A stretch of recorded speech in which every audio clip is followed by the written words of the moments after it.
fait là-bas. Par contre, on va avoir une solution tout à l'heure. On va avoir une solution pour les jeux. Donc, si tu vas on a une étude de 30 minutes, 35 minutes. 35 minutes? Ouais. Si je passe cigarette, Ok. Donc, voilà, on va commencer. D'habitude, c'est notre pasteur. Passé une excellente soirée. Aujourd'hui, chez moi, j'ai eu un fond de café qui restait. Je suis Ok. Parfait. Ok, merci. D'habitude, c'est notre pasteur qui enseigne, c'est le pasteur Kauzi, mais il n'est pas là, il a dit qu'il va revenir un peu vers. Maintenant ou après, je pense que c'est on est par la neige. Et je m'excuse aussi parce qu'apparemment, le chauffage ne fonctionne pas bien, mais je pense qu'on est quand même mieux à l'intérieur qu'à l'extérieur, le chauffage ne fonctionne pas bien. C'est une étude que nous faisons chaque mardi, et nous parlons de Dieu. Je sais qu'il y a beaucoup de gens qui croient pas en Dieu, il y a beaucoup de gens qui croient en Dieu, mais c'est une étude qui est ouverte. Donc, si vous avez des questions, je ne sais pas, est-ce qu'il y a des gens qui croient en Dieu? Si vous croyez en Dieu, amen, c'est ça. Donc, si on croit en Dieu, qu'est-ce qu'on fait? Est-ce qu'on reste comme ça? Parce que si on croit dans le gouvernement, tu ne payes pas des impôts, le gouvernement va venir te chercher, amen. Alors, si on croit en Dieu, ça veut dire qu'il y a quelque chose à faire.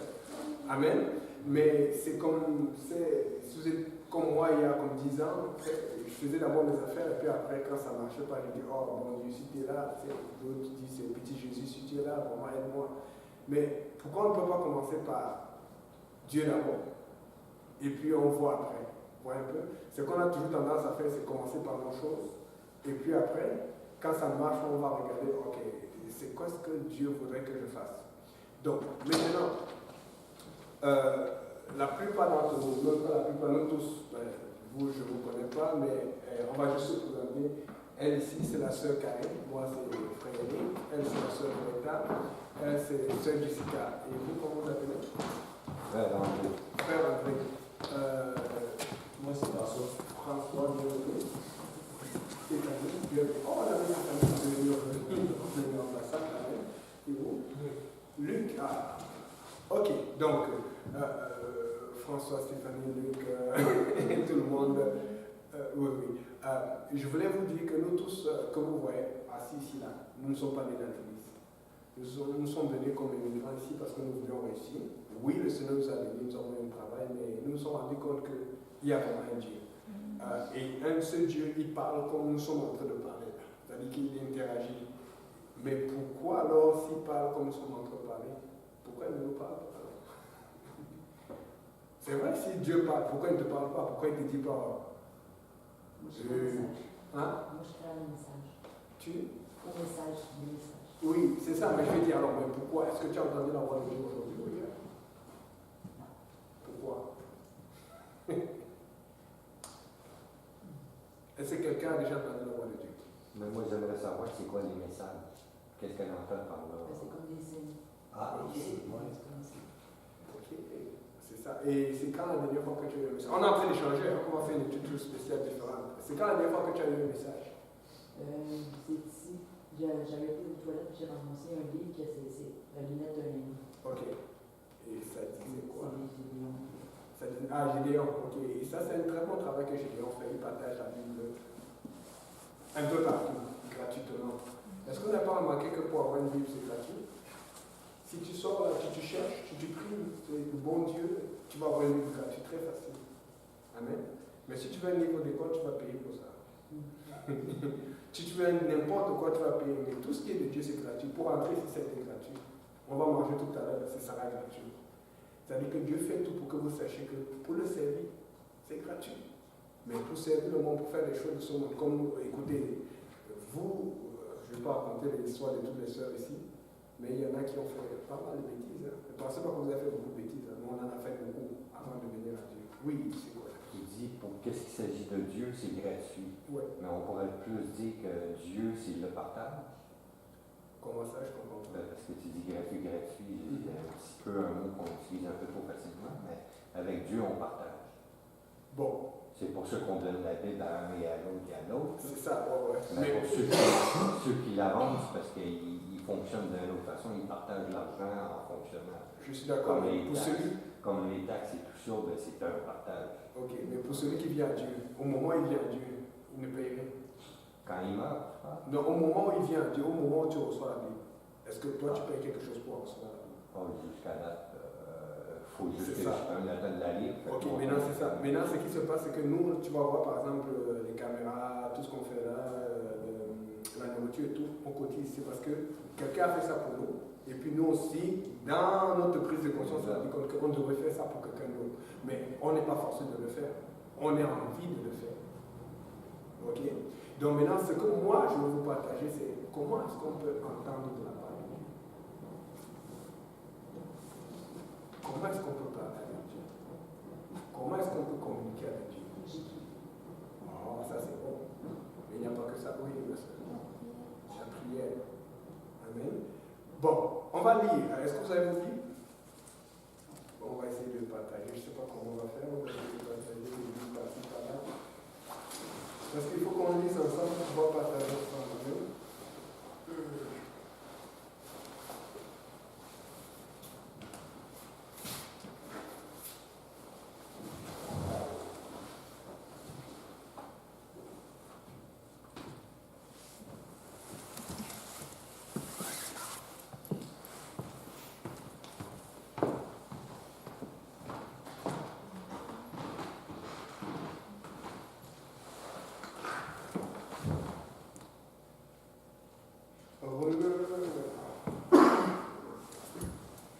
C'est Romains 10, non? C'est on dit la foi de ce qu'on entend.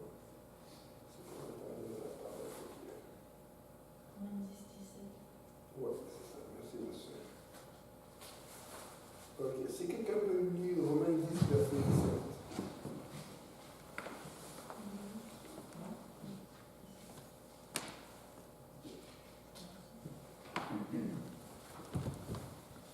Ainsi la foi vient de ce qu'on entend, de ce qu'on entend de la parole de Dieu. Ainsi, la foi vient de ce qu'on entend. Et ce qu'on entend vient de la parole de Dieu. Amen. Donc, fait que, maintenant, on va rapporter ça parce que je veux vraiment argumenter sur un point. Que nous entendons beaucoup de choses et nous faisons en fonction de ce que nous entendons. Mais pourquoi, quand on entend beaucoup de choses au sujet de Dieu, on ne fait rien par rapport à cela? Exemple. Tout le monde s'attendait plus ou moins qu'il allait neiger aujourd'hui. D'accord? Parce qu'on a suivi les nouvelles. On a regardé sur Internet. C'est pour ça que vous voyez, j'ai un gros manteau. Vous avez des gros manteaux. Et nous avons tous des gros manteaux. Amen. Et à cause de ce que nous avons entendu, nous avons froid parce que tu ne peux pas finir sous la neige avec un froid là. Ces derniers temps, c'est dans les moins 20 minimum. Dernièrement, c'était moins 44. Ça gèle. Amen. Mais tu as entendu ça et tu as cru. Et tu as agi en conséquence. Si on te dit qu'il y a une banque de nourriture quelque part, nourriture gratuite, de la bonne nourriture, et que tu as faim et que tu n'as pas de nourriture, qu'est-ce que tu fais? Tu te déplaces et tu vas pour avoir de la nourriture. Donc, ce qui veut dire que même quand il ne s'agit pas de Dieu, quand nous entendons quelque chose, nous évaluons, nous gérons l'information et nous agissons en fonction de cela. Amen. Mais aussi, bon, si on commence à te dire que bon, il y a un monsieur qui vient d'arriver, commence à donner des billets de 100 $ qui veut. Bon, là, tu vas dire, écoute mon job, on ne donne pas des billets de 100 $ comme ça, là, parce que ça fait un peu. Il y a des choses que tu entends, ça fait du sens, il y a des choses que tu entends, ça ne fait pas du sens. Mais ce qui est bizarre, c'est que quand j'ai commencé à venir à Dieu, à arrêter de faire les mauvais coups dans le monde, arrêter de sortir avec n'importe qui fait n'importe quoi, et que j'entendais les choses de Dieu, ça faisait bien sens, parce que ce sont des choses que je ressentais déjà qui étaient écrites à l'intérieur de moi. Ça fait bien sens de ne pas voler. Ça fait bien du sens de ne pas tricher. Ça fait bien du sens de ne pas mentir. Alors pourquoi nous volons? Pourquoi nous trichons? Pourquoi nous mentons? Vous savez pourquoi? Parce que nous n'avons pas la crainte de Dieu. Nous ne craignons pas Dieu. Nous allons toujours servir celui que nous craignons. Parce que tu as peur que le gouvernement te mette en prison pour vol. Soit tu ne vas pas voler, soit tu vas voler en cachette. C'est pour ça qu'il y a des gens, quand ils sortent de prison, ils sont fâchés. Ils ne sont pas fâchés parce qu'ils regrettent, ils sont fâchés parce qu'ils se sont fait prendre. Ah, zut, il manquait un peu là, je ne vais pas me faire prendre. Mais ce n'est pas comme ça que ça marche avec Dieu. Si tu crains Dieu, tu dois servir Dieu. Maintenant, ce qui se passe aussi, c'est qu'il y a autre chose. C'est qu'il y a 10 ans, je ne sais pas, moi je me sentais plus jeune, plus rapide. Aujourd'hui, quand je cours, j'ai plus la même vitesse.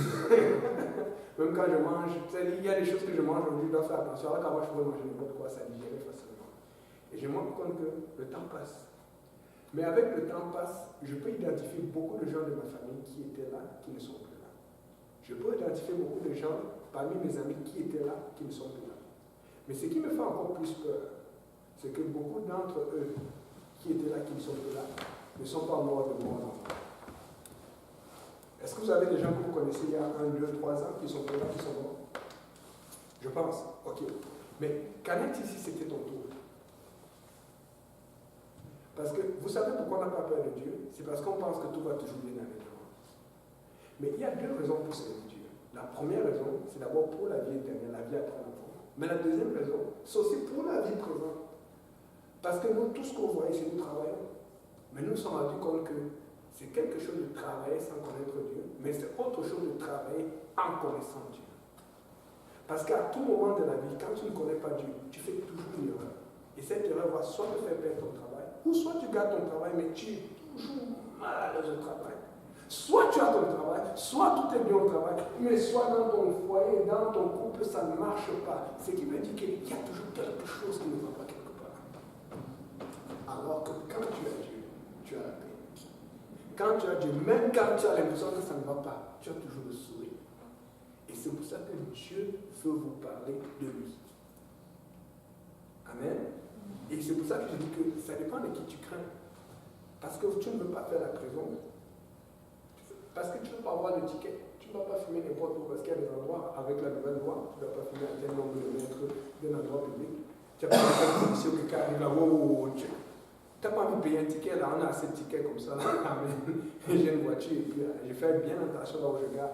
Bon, sauf en hiver qu'on a plus d'options parce qu'il y a tellement de neige que bon. Ils sont un peu plus souples.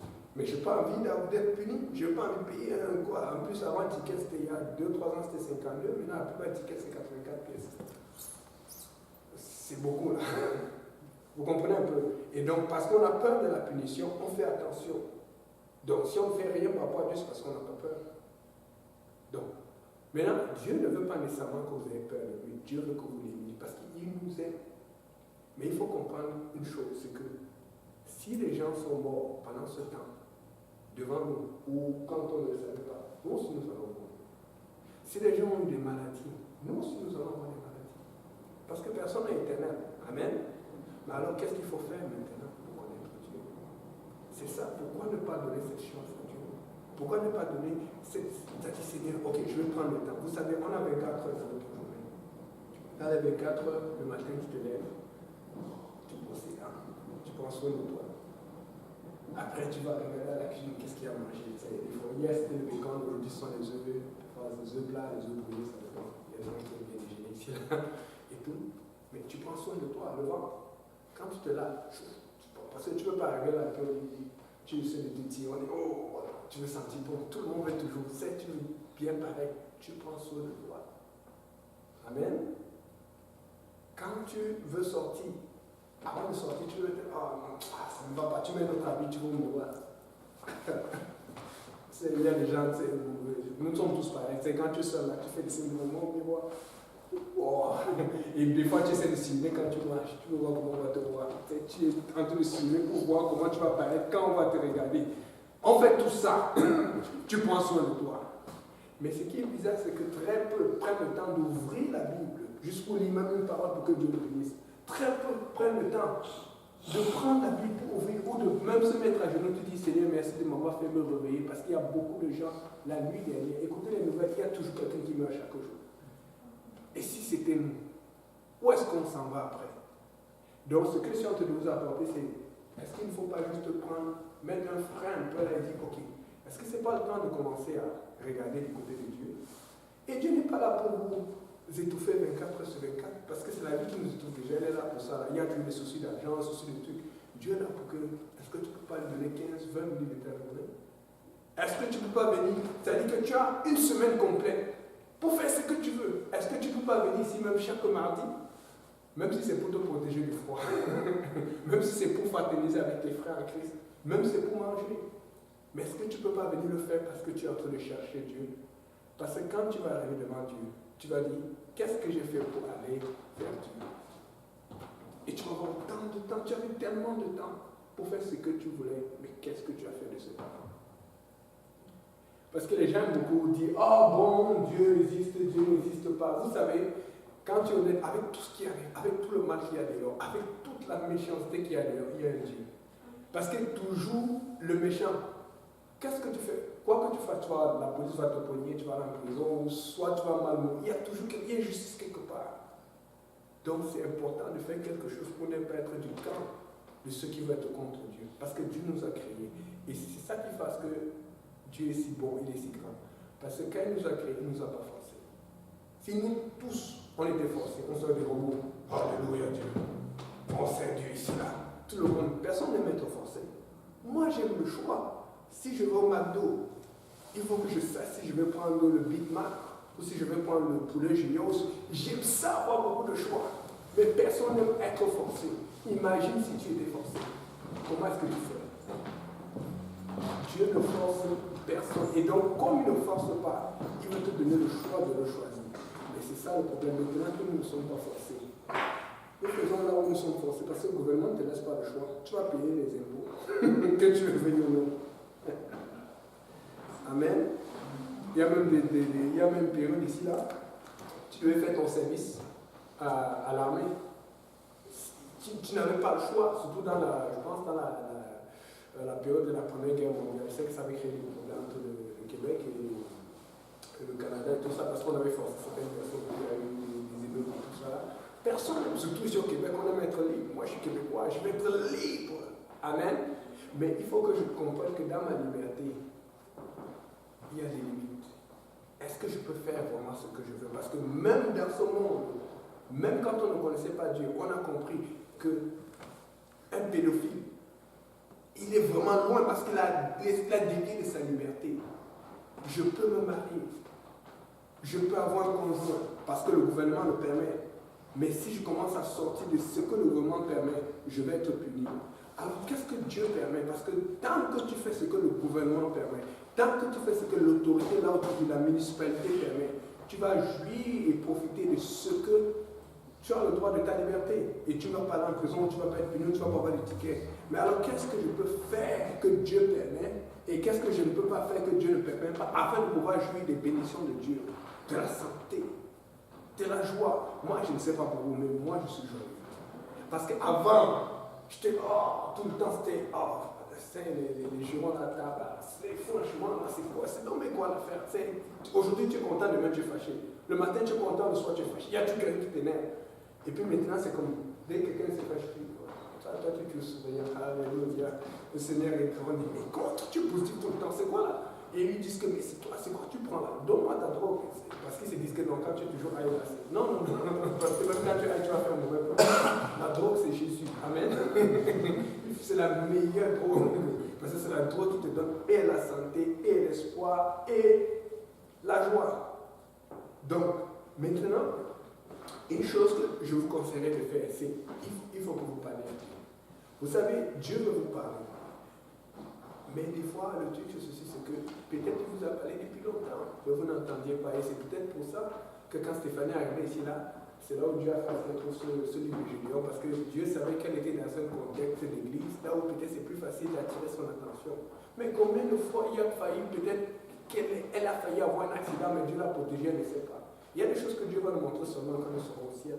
Combien de fois tu as failli être empoisonné, quelqu'un a voulu te faire du mal, tu as failli être attaqué par des méchants, par des violeurs, par des faux, mais Dieu t'a protégé. Parce que Dieu prend soin de nous. Mais le point, c'est que est-ce que nous prenons soin de notre relation avec Dieu? Ce qui se passe dans la vie est similaire. Quand quelqu'un a un petit enfant, il grandit, s'occupe de lui, le nettoie et tout, mais quand l'enfant commence à avoir 13-14 ans, et que l'enfant est trop rebelle, on commence à donner des avertissements à le punir. Mais qu'elle est trop rebelle, qu'est-ce qu'on fait? On l'envoie à la DPJ, parce qu'on dit nous, on n'est plus capable avec toi. Dieu, c'est notre Père, et c'est la même chose. Quand il te parle et tu n'écoutes pas, il dit ok, fais ce que tu veux. Et le truc, c'est que quand on fait ce qu'on veut, parce que moi, j'ai fait ce que je voulais il y a longtemps dans ma vie, et je me suis rendu compte que j'avais trop de coups de poing.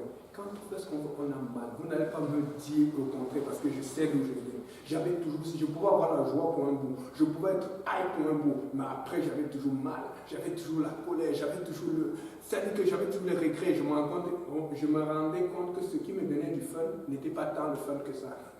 Parce qu'il y avait toujours la gueule de bois après, il y avait toujours le regard après, il y avait toujours l'amertume. Ou si même il n'y avait pas l'amertume, ça me faisait faire des erreurs que j'avais dit, oh je vais arrêter cela.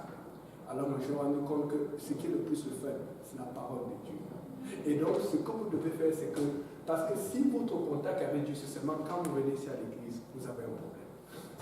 Votre contact avec Dieu doit commencer quand vous sortez d'ici là.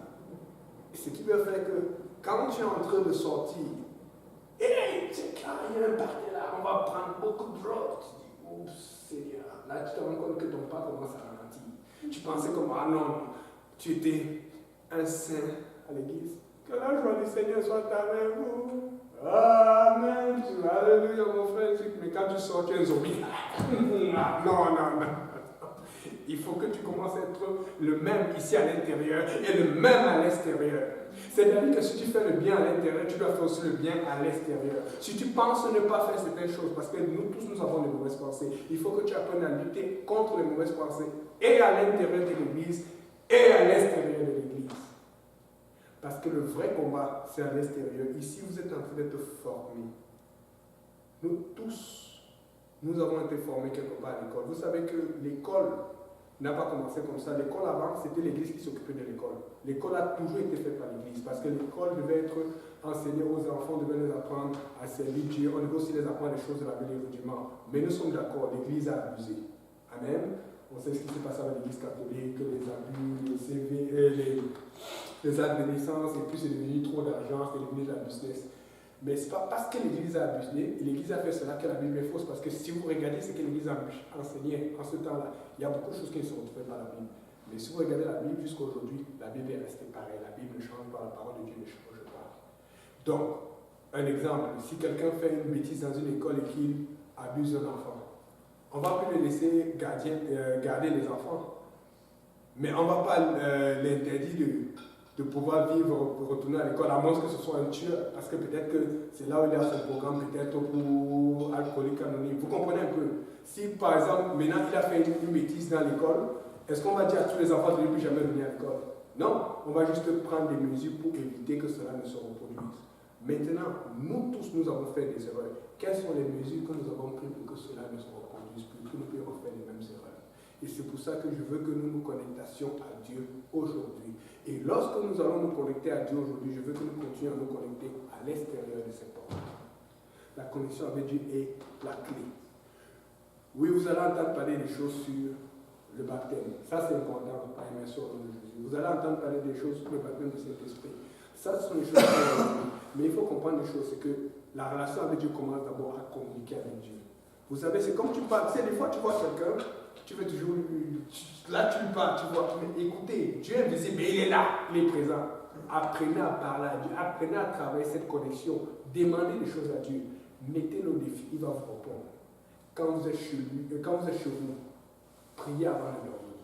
Priez quand vous vous levez. Maintenant, ce qui se passe, c'est que de la même façon, la soeur Karine travaille comme médecin. Elle ne s'est pas levée le matin, et puis on lui a donné des patients. Elle allait tuer les enfants. Elle a fait beaucoup d'écoles en Europe, et puis elle a fait de l'école ici. Et puis à force de faire de l'école, des tests et tout ça, là, d'être formée, qu'est-ce qui se passe? Elle a pris de l'expérience, et elle a cultivé sa connaissance et son professionnalisme. Et maintenant, on peut lui donner des gens dont elle peut s'en occuper. Pourquoi? Parce qu'elle a pris le temps. Mais de la même façon qu'elle a pris le temps, elle a aussi pris le temps de connaître Dieu. Ce qui fait que quand elle a ajusté sa connaissance professionnelle avec sa connaissance divine, ça fait que ça la bénit. Et ça la bénit financièrement, ça la bénit dans la santé aujourd'hui. Ce qui se passe, c'est que nous avons beaucoup de gens aujourd'hui, surtout les politiciens, ils sont très intelligents, mais ils font n'importe quoi. Voilà pourquoi c'est avec eux qu'on a les plus grands scandales qu'on n'a jamais entendus. Il y a d'autres même qui le cachent. Tu entends seulement après sa mort. Parce qu'ils sont très intelligents, cultivés professionnellement, mais ils n'ont aucune culture spirituelle. Dieu veut que nous soyons faits. Dieu n'est pas contre que nous travaillons. Dieu n'est pas contre que nous ressuscions dans la vie. Mais Dieu est pour que nous soyons cultivés dans les deux sens. Parce que si nous mettons Dieu en premier, Dieu veut que tout le reste fonctionne. Mais nous avons cette tendance dans le monde de penser seulement à nous. Et chaque fois qu'on... Et ce qui est bizarre, c'est que si nous pensons seulement à nous et que ça va fonctionner, là je comprendrais. Mais chaque fois que nous pensons seulement à nous, on se fait cogner la tête. Il y a toujours quelque chose qui bloque. Ça veut dire que ça ne marche pas. Ça ne marche pas. Même les plus grands joueurs de hockey, ils ont toujours des problèmes. Regardez la plupart, parce que moi aussi j'ai fait dans le sport professionnel avant, le tennis et tout. Ils sont disciplinés. Regardez, il y a des grands gens qui ont fini leur carrière parce qu'ils buvaient trop d'alcool. Ils fumaient parce qu'ils ne sont pas. Même les plus grands joueurs professionnels, ils doivent être disciplinés. Et regardez à la fréquence à laquelle ils doivent retourner l'entraînement. À chaque jour, 2 fois, d'autres, c'est 2 fois aux 2 jours. Les plus grands, ceux qui font le plus d'argent là, ils ne vont pas juste jouer le jour qu'il y a le match de hockey, le match de soccer, le samedi ou le dimanche. Non, ils doivent être entraînés régulièrement. C'est pour ça que vous les voyez partout, on voit les photos, on voit seulement les photos quand ils sont en train de jouer, on voit les photos quand ils sont en train de s'entraîner. Mais on veut servir Dieu, on veut juste le servir le dimanche ou le mardi, ou 3-4 mois quand ça chauffe ou que ça ne va pas, ça ne va pas marcher. Et on oublie qu'en servant Dieu, on a des meilleurs résultats que quand on fait nos choses à nous. Je suis toujours en train de vous intimer, de vous pousser, de vous stimuler pour que vous commenciez à parler à Dieu. Maintenant, quand on commence à parler à Dieu, des fois tu as l'impression, Seigneur, qu'est-ce que je dis même? Qu'est-ce que tu me dis même? Voilà pourquoi vous avez besoin de la parole de Dieu, la Bible. Tout ce qui est écrit dans la Bible est vrai. La Bible va te parler de la nutrition, la Bible va te parler de la prière, la Bible va te parler de ton comportement, la Bible va adresser des choses que souvent tu ne peux pas entendre, mais tu sais que tu as besoin. Amen. C'est pour ça que des fois un enfant il commence à faire oh, tu le punis un peu, pas parce que tu ne l'aimes pas, mais tu le punis parce que tu veux son bien. Quand tu donnes une bénédiction à un enfant, c'est pour le faire grandir, pour qu'il arrête de faire la même bêtise. C'est pour ça qu'on a parlé de prison tout à l'heure, parce qu'on veut que tu comprennes que ce que tu as fait n'est pas bon, c'est un délit et tu ne dois plus recommencer. Donc, il faut que nous commencions à prier. Et après avoir commencé à prier, à parler à Dieu, comme on est en train de parler à Dieu, adressez-vous au Tout-Puissant. Il faut que vous commenciez à lire. Trouver un Bible. Je vous mets au défi en ce temps ici, vous allez tout le monde trouver un Bible. Parce que Dieu prend toujours soin de chacun de ses enfants. Je ne connais pas une seule personne qui a voulu trouver un Bible, on ne lui a pas donné. Mais vous devez le faire de façon disciplinée. Vous ne devez pas juste lire la Bible le jour où vous en avez parlé d'un verset. Ah, on a encore dit ça dans la Bible, ça c'est faux. Il y a tellement de choses que les gens disent dans la Bible qui sont fausses, mais on les prend pour acquis. Parce qu'on ne connaît pas la Bible. Mais si vous lisez la Bible, vous allez voir qu'elle est vraie, elle est aussi vraie qu'on le dit. Je vous donne un exemple. Beaucoup de scientifiques dans le temps critiquaient la Bible. Ils disaient que non, c'est faux, ce qui est écrit dans la Bible n'est pas vrai, tout ça. Et la science et la médecine ne tenaient pas compte de ce que la Bible disait. Et après, on voulait toujours faire la découverte sans regarder les principes bibliques. Et après, on avait les conséquences. Je vous donne un exemple. Quand on avait les maladies, la peste et tout ça, vous savez ce qu'on faisait? Vous pouvez regarder. On te saignait et on enlevait ton sang. Beaucoup de gens sont morts comme ça. Beaucoup de gens. C'est ce qu'on faisait parce qu'il n'y avait pas la connaissance. Mais si vous regardez les manuscrits les plus anciens de la Bible, depuis les années anciennes, à 900 ans avant Jésus-Christ, et même après, avant que la médecine ne soit évoluée au point là où on est, elle disait bien que quand tu tues un animal, tu n'enlèves pas son sang parce que la vie est dans le sang. Pareil, dès que tu enlèves le sang de quelqu'un, on le voit aujourd'hui, quand tu dis quelqu'un de son sang, il va mourir. Mais eux, selon leur pensée scientifique, ils se disaient qu'en enlevant le sang, tu allais enlever la maladie avec. Mais les gens, les religieux disaient non, ne faites pas ça, ça ne va pas marcher. Les religieux n'avaient aucune connaissance scientifique. Les religieux n'avaient aucune connaissance de quoi les cellules, de quoi c'est quoi la vitamine, de quoi c'est quoi. Mais ils avaient juste la connaissance de Dieu. Ils ont juste oublié la connaissance de Dieu. Et on s'est rendu compte que les religieux avaient raison. Pas parce qu'ils sont des grands scientifiques, mais parce qu'ils ont la foi en Dieu. Ce qui veut dire que si tu as la foi en Dieu, la science ne peut pas dépasser Dieu. La science ne peut pas inverser la parole de Dieu. La science va se soumettre. Aujourd'hui, on a compris que pour ça, soigner la peste, ce n'est pas en versant le sang, c'est en utilisant d'autres médicaments.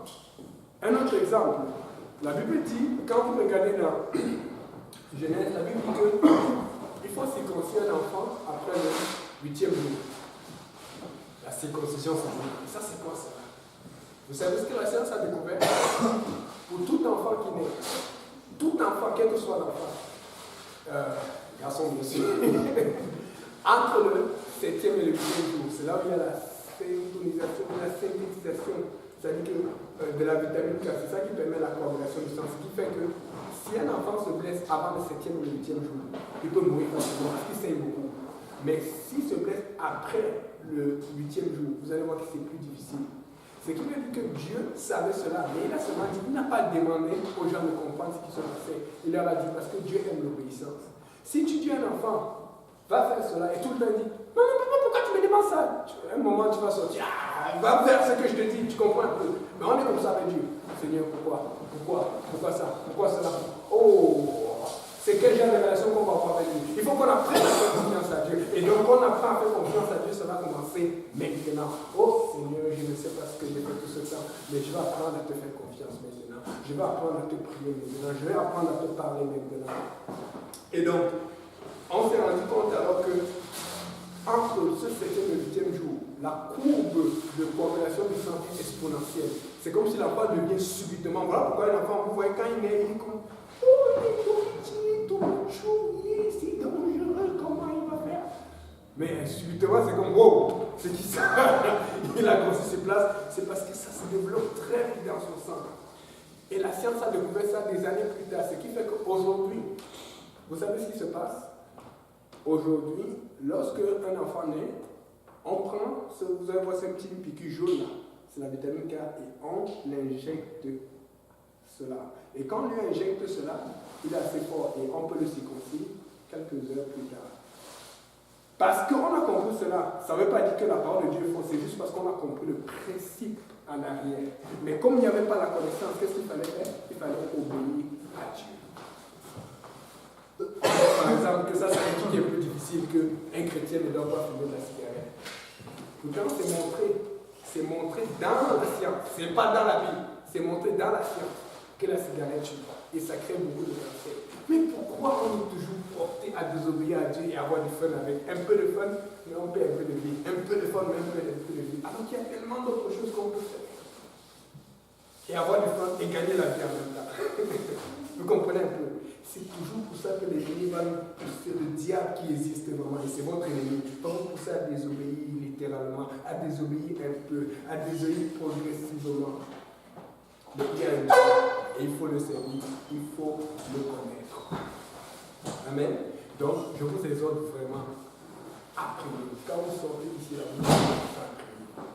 Quand vous arrivez chez vous, vous devez prier. Quand vous êtes à vous, apprenez à prier, à parler à Dieu pour toute raison.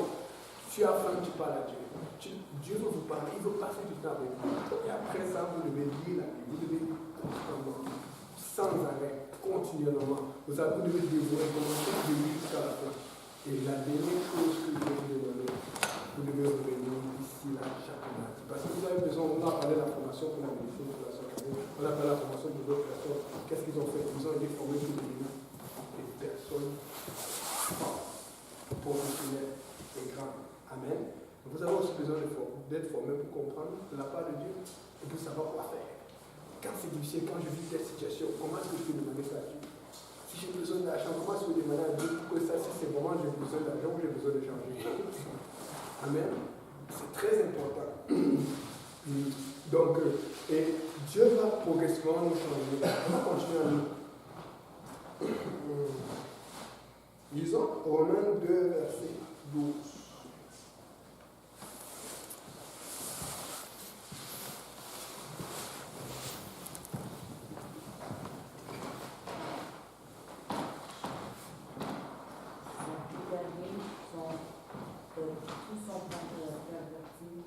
Il n'y en a aucun qui fasse le bien, pas même un seul. Romains 2, verset 12. Ceux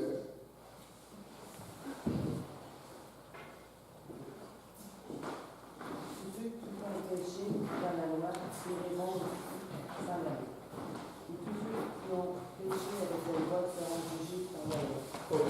Donc, vous savez, c'est parce qu'il y a beaucoup de gens qui disent que, oh, ok, bon, moi, si j'arrive devant lui, je vais lui dire ça.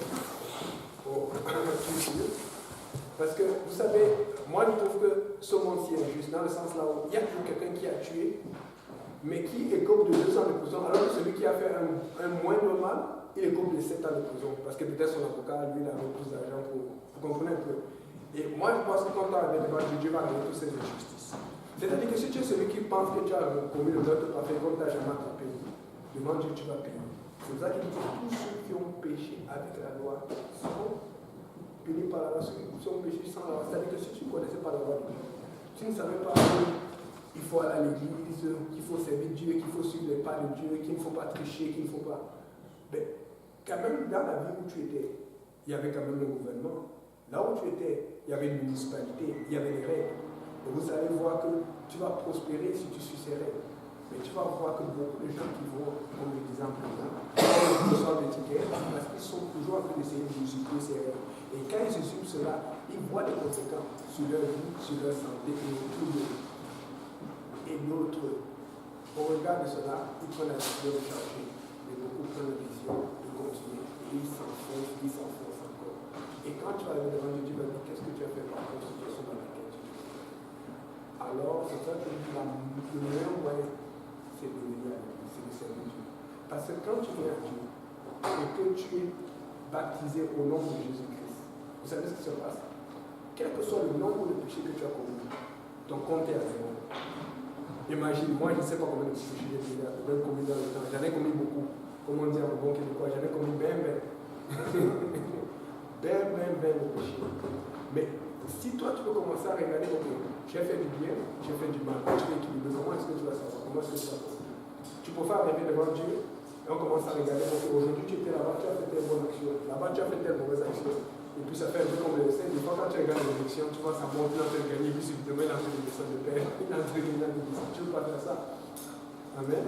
Alors que quand tu viens à Jésus-Christ et que tu te fais baptiser par immersion au nom de Jésus-Christ, quel que soit ton passé, ton compte est à zéro, là maintenant. Et puis tu peux commencer le mouvement avec Dieu. Voilà pourquoi je t'ai dit que c'est important d'avoir le prier, que vous ayez une connexion avec Dieu, c'est important de lire la Bible, c'est important de lire l'Église, mais ceci est important d'avoir le pardon de ses péchés. Parce que maintenant que vous priez, maintenant que vous lisez, vous êtes connecté à Dieu, qu'est-ce qui se passe dans ton passé? Vous voyez un peu ce genre de couple là-haut. Il a une grosse chicane, l'autre a dit quelque chose qui ne savait pas. Mais là, ils veulent sauver le couple. Qu'est-ce qui se passe? Ils essaient de régler le politique, d'oublier, d'arriver à la maison. Mais un jour, on va dire que non, tu te rappelles, tu m'as dit ça. Il faut qu'on règle cela. Comment tu as osé me dire cela? Tu as fait mal à Dieu un jour. Tu as triché avec Dieu un jour. Tu as menti un jour. Et Dieu vous donne la meilleure façon de le faire. D'enlever toutes les offenses que vous avez prises de vous. Pour le faire, c'est en étant baptisé dans la nation au nom de Jésus-Christ. Amen. C'est très important. Est-ce qu'il y a des questions? Le pasteur là, donc, je pense que je t'ai dit des petites fautes là. C'est bon. J'ai une question. Oui, vas-y. C'est quoi? On peut se faire rebaptiser pour notre compte? Oui, parce que ça dépend de comment tu t'es fait baptiser. Parce qu'on a parlé tout à l'heure, on a dit, vous avez parlé des abus de l'Église par rapport au passé. Et le fait que c'est pas parce que les gens rejettent l'Église. Et c'est vrai parce qu'ils faisaient des choses qu'on ne voit pas dans la Bible. Mais un de ces abus, c'est le mauvais enseignement. Or, ce mauvais enseignement fait que, tu vois, la plupart des gens qui se baptisent, on te verse de l'eau sur la tête, et c'est correct. Mais c'est pas correct parce que tu ne vois pas ça dans la Bible. Donc, fait que si tu penses avoir été baptisé, mais que tu es passé par ce processus, tu n'as jamais été baptisé, tu as juste été mené. Donc, dans le fond, si tu veux te faire baptiser, il faut qu'on le fasse comme c'est écrit dans la Bible. Tu vas voir que le baptême vient de mourir, baptise immergé, plongé. Tu dois être plongé dans l'eau. Et regarde le parallèle. Tu sais, quand quelqu'un meurt, si on prend son corps et qu'on le met au sol et on met un peu de poussière dessus, c'est pas correct, n'est-ce pas? Parce que son corps va encore sentir, tu vois, les vers vont, et puis c'est dangereux parce que médicalement parlant, ça peut contaminer quelqu'un. Qu'est-ce qu'on fait? On va creuser un gros trou, on va le mettre à l'intérieur, on va mettre la terre dessus parce qu'on ne veut plus rien voir. Et c'est ce principe que Dieu veut utiliser pour nous. Il veut qu'on rentre bien dans l'eau parce qu'il ne veut plus rien voir. Et puis quand tu ressors, tu es nettoyé. Physiquement, tu es nettoyé parce que nous tous on a besoin de beaucoup d'eau pour se laver, mais spirituellement aussi, c'est pour ça qu'il faut qu'on évoque le nom de Jésus-Christ. Mais tu vas voir que dans le baptême catholique ou le baptême que les gens habituellement font, ils disent qu'au nom du Père, du Fils et du Saint-Esprit, tu vas voir ça nulle part dans la Bible. Donc, que si tu veux être baptisé, tu peux être baptisé aujourd'hui et tu commences à zéro avec tout. Il n'y a pas de. C'est pas comme c'est quand tu négocies pour payer un ticket, là, il faut que tu signes quelque part. Tu n'as rien, tout est signé, que tu rentres dans l'eau, tu sors. Donc, s'il y a quelqu'un qui peut être baptisé, on a un baptistère juste à côté, à 10 minutes ici, là, tu peux le faire. Et tu engages. Vous voyez comment vous avez dit que c'était gratuit tout à l'heure. C'est facile. Mais est-ce qu'on va le faire? Combien de fois on a essayé l'autre option avant d'essayer Dieu? Maintenant, après tout cela, et on a vu ce que ça a donné, pourquoi ne pas essayer Dieu?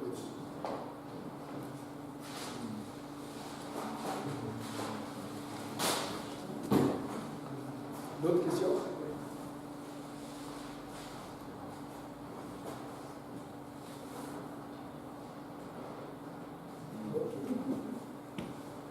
Questions, interventions, quelqu'un a quelque chose à partager?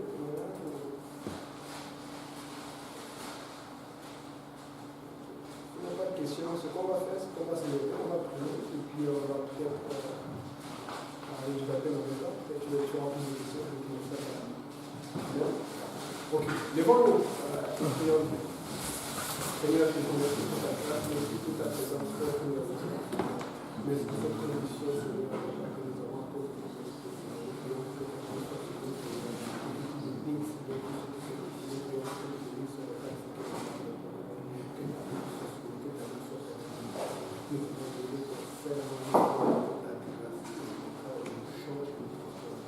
Non. Amen.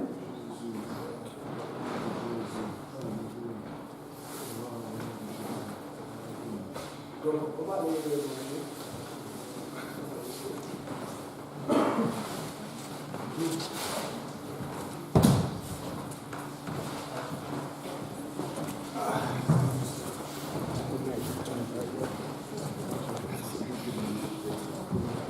Ouais, peut-être. Ok.